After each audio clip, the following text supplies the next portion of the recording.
Here's a recap of chapter 6. We learn that Hindley he comes back home with his wife when informed of his father's death. His wife delights in her new home and all its little comforts and luxuries. Hindley pretty much banishes Heathcliff to the outdoors and outhouse. He finds such reversal of treatment more than compensated with Catherine's company and attention. Cathy remained outdoors with Heathcliff all day and invited punishments of being deprived of supper. One evening, Heathcliff and Catherine do not return. It turns out that they were at Thrushcross Grange and had a run-in with the Lintons. The Lintons throw Heathcliff out. He sees that Catherine is comforted and cared for and returns home without her to narrate the incident to Mrs. Dean. The Lintons seemed enamored by Catherine and lectured Hindley the next day on his neglect of her. Hindley vowed to dismiss Heathcliff from his farm and house if he spoke a word to Catherine. Wuthering Heights, chapter 7. Cathy stayed at Thrushcross Grange 5 weeks, till Christmas. By that time her ankle was thoroughly cured, and her manners much improved. The mistress visited her often in the interval, and commenced her plan of reform by trying to raise her self-respect with fine clothes and flattery, which she took readily, so that instead of a wild, hatless little savage jumping into the house and rushing to squeeze us all breathless, there lighted from a handsome black pony a very dignified person, with brown ringlets falling from the cover of feathered beaver, and a long cloth habit, which she was obliged to hold up with both hands that she might sail in. Hindley lifted her from her house, exclaiming delightedly, "Why, Cathy, you are quite a beauty. I should scarcely have known you. You look like a lady now. Isabel Linton is not to be compared with her, is she, Francis?" "Isabella has not her natural advantages," replied his wife, "but she must mind and not grow wild here again. Ellen, help Miss Catherine off her things. Stay, dear, you will disarrange your curls. Let me untie your hat." I removed the habit, and there shone forth beneath a grand plaid silk frock, white trousers, and burnished shoes, and while her eyes sparkled joyfully when the dogs came bounding up to welcome her, she dared hardly touch them lest they should fawn upon her splendid garments. She kissed me gently. I was all flour making the Christmas cake, and it would not have done to give me a hug, and then she looked around for Heathcliff. Mr. and Mrs. Earnshaw watched anxiously their meeting, thinking it would enable them to judge in some measure what grounds they had for hoping to succeed in separating the two friends. Heathcliff was hard to discover at first. If he were careless and uncared for before Catherine's absence, he had been 10 times more so since. Nobody but I even did him the kindness to call him a dirty boy and bid him wash himself once a week, and children of his age seldom have a natural pleasure in soap and water. Therefore, not to mention his clothes, which had seen 3 months' service in mire and dust, and his thick, uncombed hair, the surface of his face and hands were dismally beclouded. He might well skulk behind the settle on beholding such a bright, graceful damsel enter the house, instead of a rough-headed counterpart of himself as he expected. "Is Heathcliff not here?" she demanded, pulling off her gloves and displaying fingers wonderfully whitened with doing nothing and staying indoors. "Heathcliff, you may come forward," cried Mr. Hindley, enjoying his discomfiture and gratified to see what a forbidding young blackguard he would be compelled to present himself. You may come and wish Miss Catherine welcome like the other servants." Cathy, catching a glimpse of her friend in his concealment, flew to embrace him. She bestowed 7 or 8 kisses on his cheek within the second, and then stopped and drawing back, burst into a laugh, exclaiming, "Why, how very black and cross you look, and how funny and grim! But that's because I'm used to Edgar and Isabella Linton. Well, Heathcliff, have you forgotten me?" She had some reason to put the question, for shame and pride threw double gloom over his countenance and kept him immovable.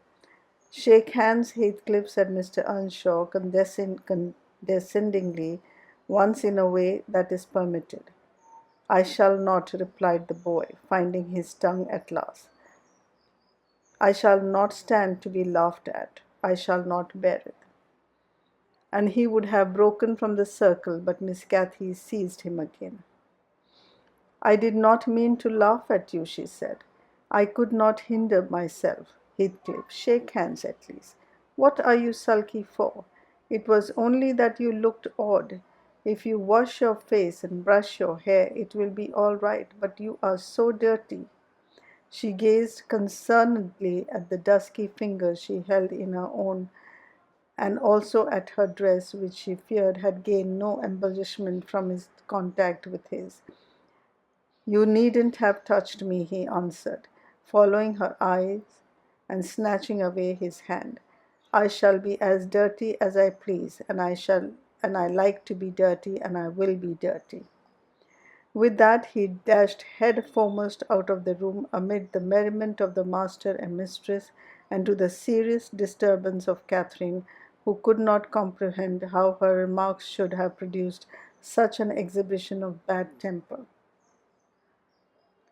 After playing lady's maid to the newcomer, and putting my cakes in the oven, and making the house and kitchen cheerful with great fires befitting Christmas Eve, I prepared to sit down and amuse myself by singing carols all alone, regardless of Joseph's affirmation that he considered the merry tunes I chose as next door to songs. He had retired to private prayer in his chamber, and Mr. and Mrs. Earnshaw were engaging Missy's attention by sundry gay trifles brought for her to present to the little Lintons as an acknowledgment of their kindness. They had invited them to spend the morrow at Wuthering Heights, and the invitation had been accepted on one condition. Mrs. Linton begged that her darlings might be kept carefully apart from that naughty, swearing boy. Under these circumstances, I remained solitary. I smelt the rich scent of the heating spices, and admired the shining kitchen utensils, the polished clock decked in holly, the silver mugs ranged on a tray ready to be filled with mulled ale for supper, and above all, the speckless purity of my particular care, the scoured and well-swept floor.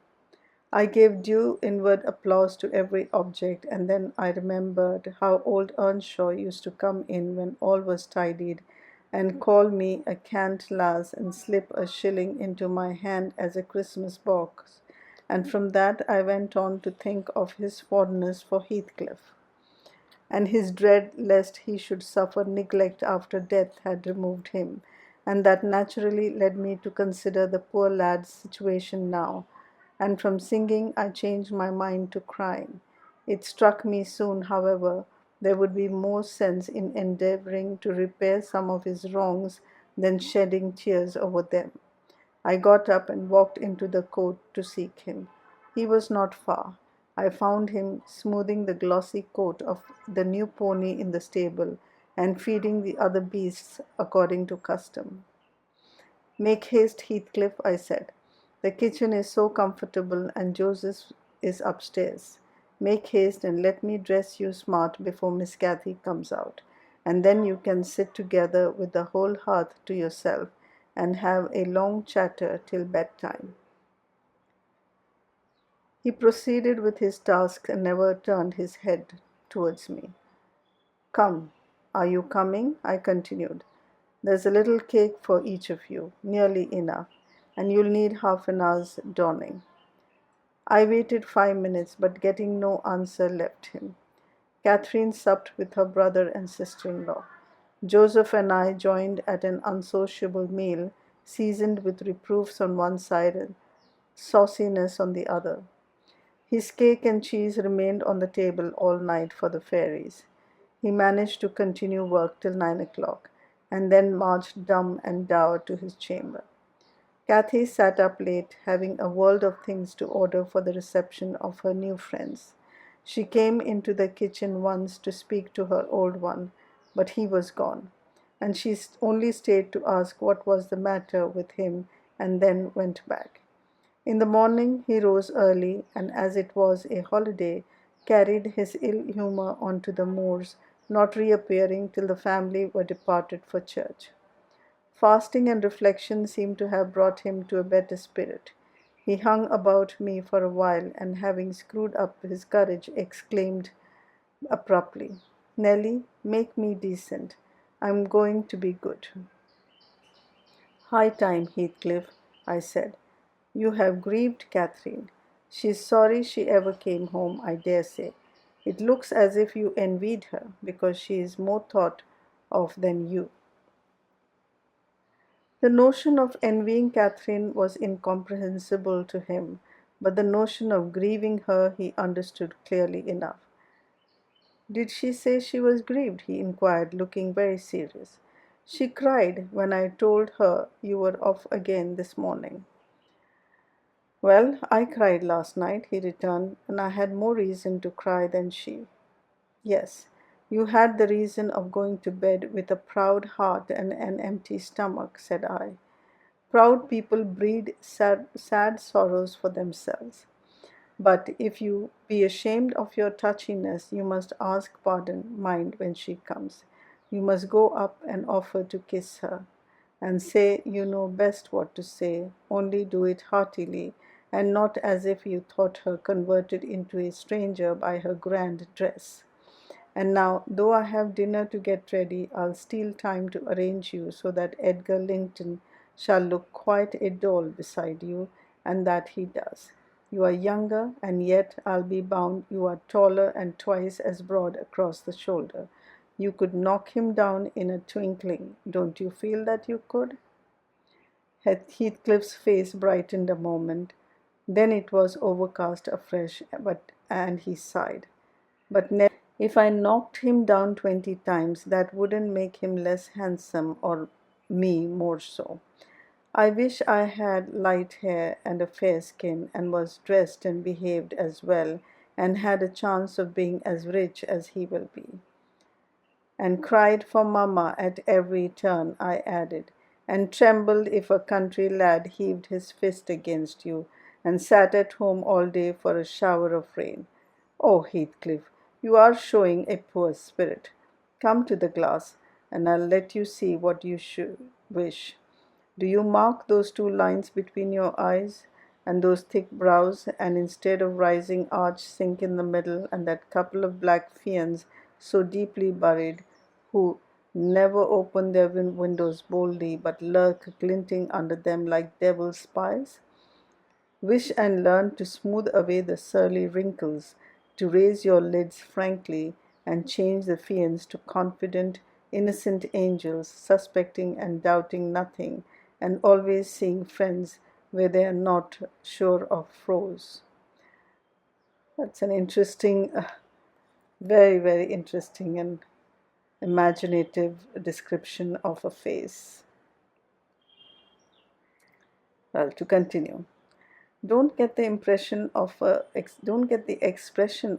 vicious cur that appears to know the kicks it gets are its desert, and yet hates all the world as well as the kicker for what it suffers. In other words, I must wish for Edgar Linton's great blue eyes and even forehead, I replied. "I do, and that won't help me to them." "A good heart will help you to a bony face, my lad," I continued. "If you were a regular black, and a bad one will turn the bonniest into something worse than ugly." And now that we've done washing and combing and sulking, tell me whether you don't think yourself rather handsome. I'll tell you, I do. You're fit for a prince in disguise. Who knows but your father was Emperor of China and your mother an Indian queen, each of them able to buy up with 1 week's income Wuthering Heights and Thrushcross Grange together. And you were kidnapped by wicked sailors and brought to England. Were I in your place, I would frame high notions of my birth and the thoughts of what I should give me courage and dignity to support the oppressions of a little farmer. So I chatted on, and Heathcliff gradually lost his frown and began to look quite pleasant, when all at once our conversation was interrupted by a rumbling sound moving up the road and entering the court. He ran to the window and I to the door, just in time to behold the two Lintons descend from the family carriage, smothered in cloaks and furs, and the Earnshaws dismounted from their horses they often rode to church in winter. Catherine took a hand of each of the children and brought them into the house and set them before the fire, which quickly put color into their white faces. I urged my companion to hasten now and show his amiable humor, and he willingly obeyed. But ill luck would have it that as he opened the door leading from the kitchen on one side, Hindley opened it on the other. They met, and the master, irritated at seeing him clean and cheerful, or perhaps eager to keep his promise to Mrs. Linton, shoved him back with a sudden thrust and angrily bade Joseph keep the fellow out of the room, send him into the garret till dinner is over. He'll be cramming his fingers in the tarts and stealing the fruit if I left alone with them a minute. Nay, sir, I could not avoid answering. He'll touch nothing, not he, and I suppose he must have his share of the dainties as well as we. He shall have his share of my hand if I catch him downstairs again till dark, cried Hindley. Begone, you vagabond! What, you are attempting the coxcomb, are you? Wait till I get hold of those elegant locks, see if I won't pull them a bit longer. They're long enough already, observed Master Linton, peeping from the doorway. I wonder they don't make his head ache. It's like a colt's mane over his eyes. He ventured this remark without any intention to insult, but Heathcliff's violent nature was not prepared to endure the appearance of impertinence from one whom he seemed to hate even then as a rival.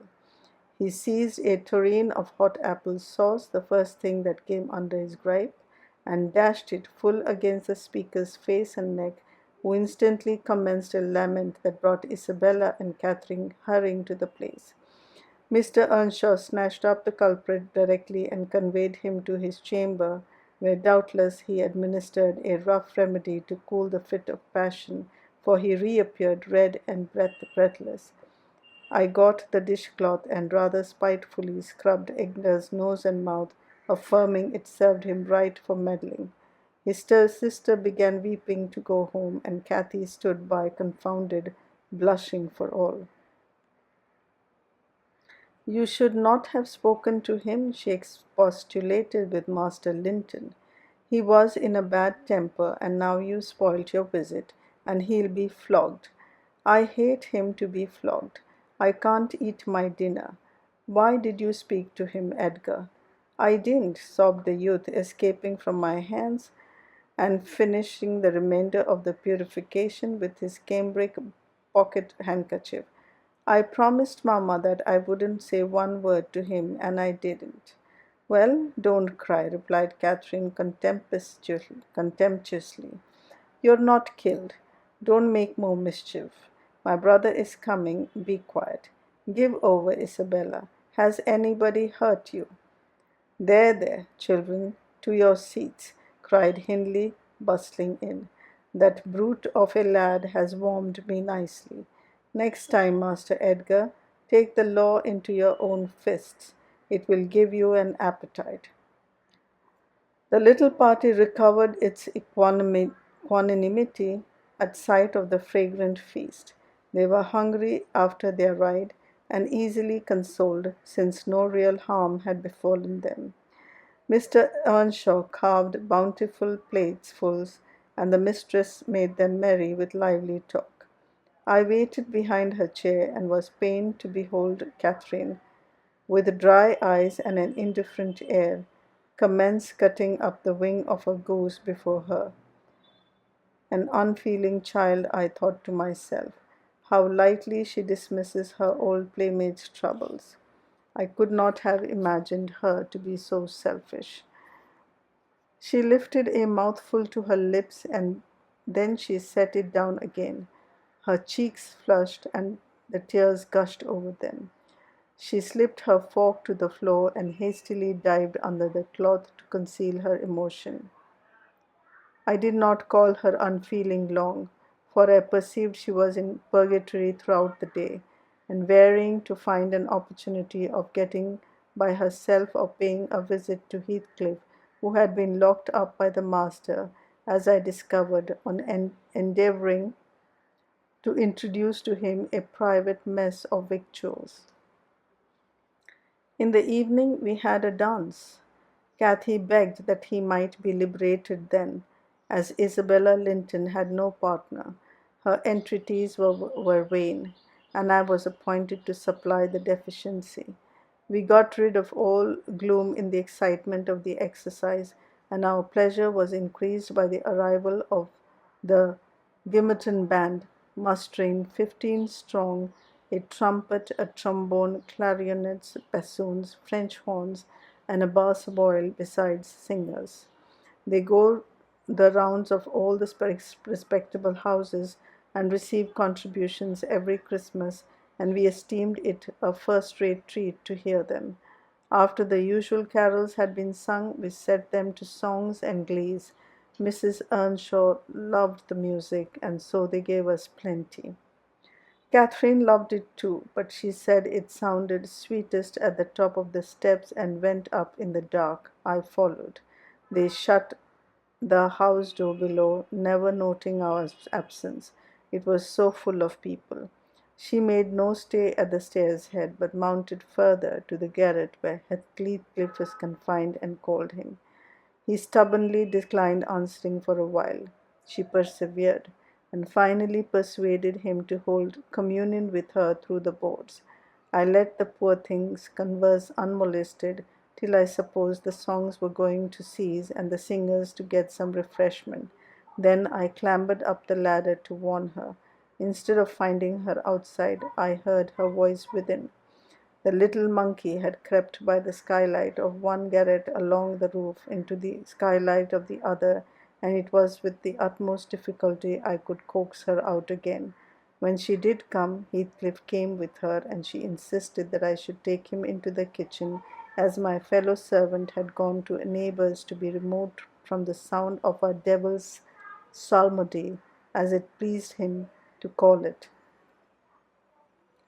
I told them I intended by no means to encourage their tricks, but as the prisoner had never broken his fast since yesterday's dinner, I would wink at his cheating Mr. Hindley that once. He went down, I set him a stool by the fire and offered him a quantity of good things, but he was sick and could eat little, and my attempts to entertain him were thrown away. He leant his two elbows on his knees and on his chin on his hands, and remained wrapped in dumb meditation. On my inquiring the subject of his thoughts, he answered gravely, "I am trying to settle how I shall pay Hindley back. I don't care how long I wait, if I can only do it at last. I hope he will not die before I do." "For shame, Heathcliff," said I. "It is for God to punish wicked people. We should learn to forgive." "No, God won't have the satisfaction that I shall," he returned. "I only wish I knew the best way. Let me alone and I'll plan it out. While I'm thinking of that, I don't feel pain. But, Mr. Lockwood, I forget that these tales cannot divert you. I am annoyed how I should dream of chattering on at such rate, and your gruel cold, and you nodding for bed. I could have told Heathcliff's history, all that you need to hear in half a dozen words.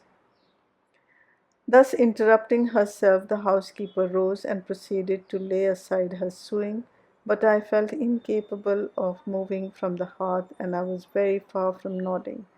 "Sit still, Mrs. Dean," I cried. "Do sit still another half hour. You've done just right to tell the story leisurely.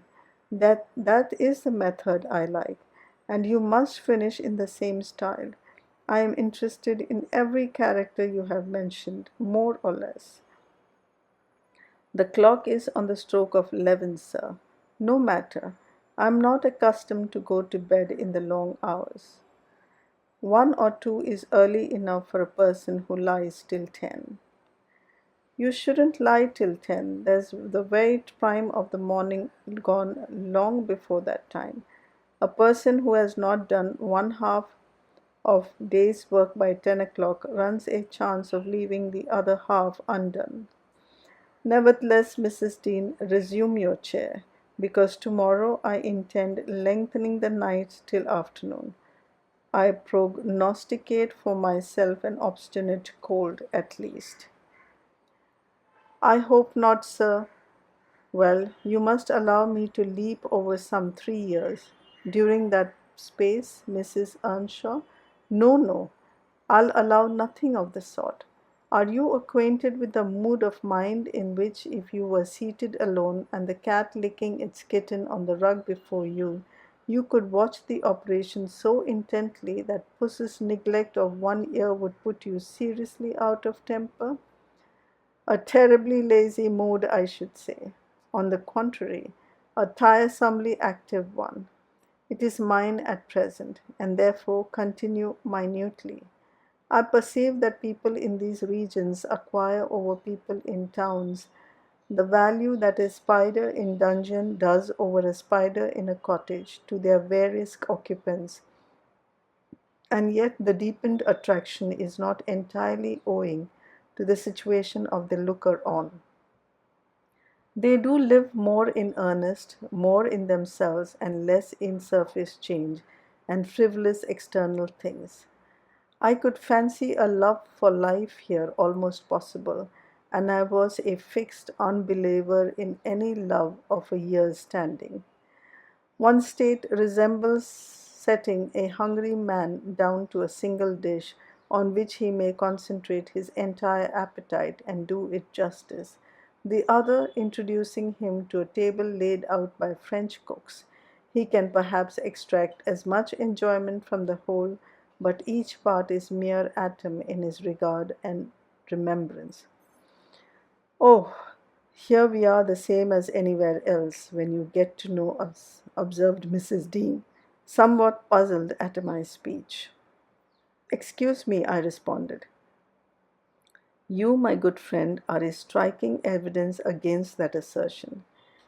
Excepting a few provincialism of slight consequence, you have no marks of the manners which I am habituated to consider peculiar to your class. I am sure you have thought a great deal more than the generality of servants think. You have been compelled to cultivate your reflexive faculties for want of occasions for frittering your life away in silly trifles." Mrs. Dean laughed. "I certainly esteem myself a steady, reasonable kind of body," she said. "Not exactly from living among the hills and seeing one set of faces and one series of actions from year's end to year's end, but I have undergone sharp discipline, which has taught me wisdom. And then I have read more than you would fancy, Mr. Lockwood. You could not open a book in this library that I have not looked into, and got something out of also, unless it be that range of Greek and Latin, and that of French, and those I know one from another. It is as much as you can expect of a poor man's daughter. However, if I am to follow my story in true gossip's fashion, I had better go on, and instead of leaping 3 years, I shall be content to pass to the next summer, the summer of 1778. That is nearly 23 years ago. End of chapter 7.